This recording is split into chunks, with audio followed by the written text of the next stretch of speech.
We are here on this very earth to love and to be loved. When you're in a relationship, you have guaranteed plans on this day. But when you're single, Valentine's Day can be, well, a little weird. It's one of the only worldwide events that is still not a national holiday. It's estimated that 150 million Valentine's cards are exchanged around the world. That's officially the same amount as Netflix subscribers. In the US, there's an average of $19.6 billion spent every Valentine's Day. But what do you do if you don't celebrate it? Well, here's a few options. Maybe another time. You could always sit in and watch one of the many romance films that Netflix put on during this time of the year. It wasn't a dream.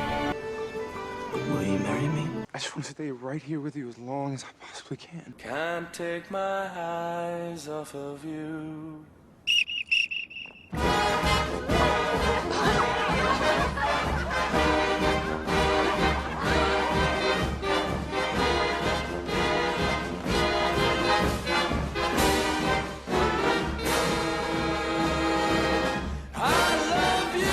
This can look like this, so you can look like this. On the week of Valentine's Day, Tinder's sign-up increased by 15%. Tinder launched back in 2012, and since then, it's gained more than 7.6 million users. Now, I'd be lying to say that I have vast amounts of knowledge about the app. All I know is that you swipe right if you're willing to speak to them, and left if you don't have any interest in them. I have a lot of friends, granted mostly males, that use Tinder, and I think a lot of their experiences are the same.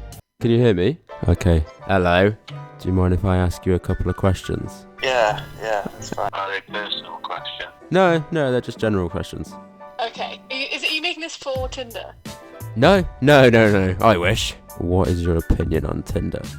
I don't hate it. I just don't like it. Yeah, it's just... I find it, like, way too boring. Boring? My opinion on Tinder is the same as all other forms of social media, and it's more used as a means to kill time. But hopefully, while you're killing time, you actually find someone that you are remotely interested in. I have two. It's to find a fuck buddy. You can find the love of your life, because my sister met her husband on Tinder. It's a bit of soul degrading. It's just basically like just a hookup thing. I wouldn't really call it a dating app. Tinder is great in terms of what it offers. I think unfortunately it's getting to a point where it's more seeing what's out there than rather going out and meeting people. So in terms of that conversion rate of actually matching to seeing people, I think it's probably less than 5%, to be honest. The standard of partner on Tinder is also lacking as well. I think one of the big things that I'd want to stress if I was ever to make a film or little snippet about Tinder is I don't understand what the obsession of filters is generally. Because a lot of girls use them all the time. I'm literally I'm just swiping left straight away as soon as I see that bloody if you tend to be an animal or got huge specs on, or it's just some sort of collaboration or animated face. I'm like, no, you're out, you go. What's your current experience with Tinder? How's it gone? Dry. Sex, but that was it. Problem with Tinder is you're sitting there, right? For every 30 people or so that you swipe through, about 3 will probably match, and then maybe 1 might actually start a conversation. You pull it up on the toilet and you just swipe through, and you're pretty much just sitting there just waiting for something to really happen. Oh yeah, 4,000 birds, yeah, about that. Oh, tragic.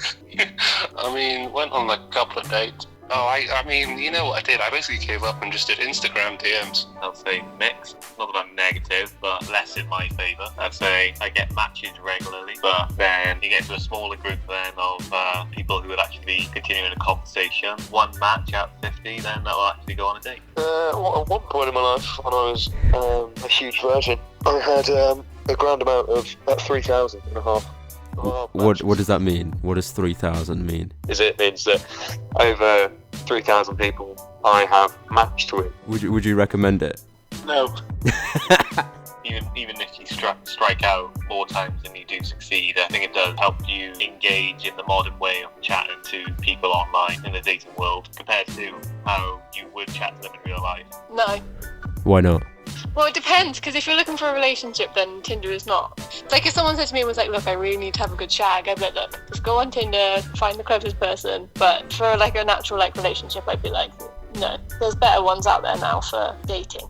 Depends on what people are looking for. I think if you want to just sort of like have fun and potentially, you know, you're a bit more casual about it, then maybe Tinder would be okay. But I think if you're looking for a relationship orientated thing, I think it can work. And I know mates that met through it, but you kind of just have to be very strict on your parameters. Like when you meet someone, just be like, look, this is what I'm after. If you're looking just to hook up with people, I mean, yeah, I think that's it's like if you're in uni and you're just looking for casual dating, I think it's pretty good. But if you're looking to actually get in a relationship or anything, it does happen like occasionally. But yeah, no, I wouldn't recommend it if you were wanting something serious. Would you go on Tinder on Valentine's Day? Well, I probably will, but I'm not expecting to get fuck all, because I never get fuck all. No.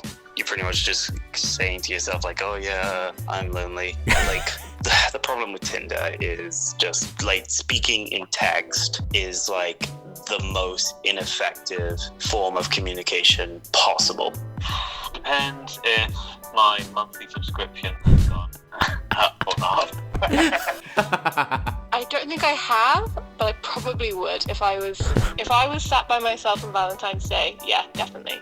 No, I haven't actually, no. I mean, no, because I'm trying to think of the Valentine's Days at uni. I spent it with Liam on one, so I definitely didn't do it then. Would you go on a Tinder date on Valentine's Day? No. Why not? Why is that too far? The girl would expect like a meal and shit, and I can't afford that. Like, Mackey's is the best. No. Is that too far? I feel like Valentine's Day should be when you're actually in a relationship and not just, not when you're first date. Because then there's like a lot of expectation, and I always go in my dates with like, not low expectation, but at the end of the day, you're just there just to meet up with a complete stranger just to see if you like them or not. Don't stress about it. Absolutely fucking not. Because it's Valentine's Day, and it's one of those things you're going to remember, and then it's going to be like a weird ass first date. Nah, it's too much pressure. If I've got other plans, no. But would I be open to a Tinder date on Valentine's Day? If I've been speaking to them beforehand, yes. If I hadn't, then probably not. I've been on a date with somebody through an Instagram DM on Valentine's Day, but Oh shit, that's the first one. we didn't match on Tinder, but I'd seen her on Tinder, and then we were already following each other on Instagram, so I just did the Instagram DM. The idea of an app determining the next person I invest time into sounds like a questionable YouTube subscription. And just like the people you follow online, it's easier to unfollow them than it is to interact with them. But you know what they say, if you can't beat them, join them.